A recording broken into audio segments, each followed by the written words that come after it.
How to use Google Chat Smart Reply feature.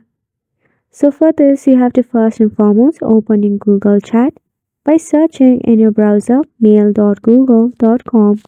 Firstly, open a conversation or a space. You can tap on the space by expanding the space option and similarly like that for the direct messages. When you are running late or short in time, a smart response or a smart reply will be a great help. At the bottom of the conversation, you will see some of the bubble right there. Those are some of the smart reply. So how can we get access to this feature? First and foremost, tap open a conversation and tap on the setting option at the top. Once you click on this setting option, a dialog box should pop up.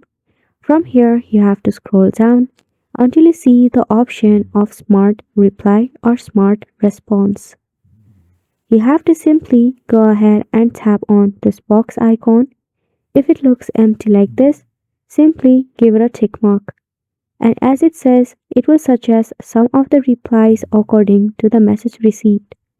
Now, for an example, if you type or someone types something like, "Hey, what's up?" or "What's good?" it will notify some of the smart response such as, "Hey, cool," and "It's all good."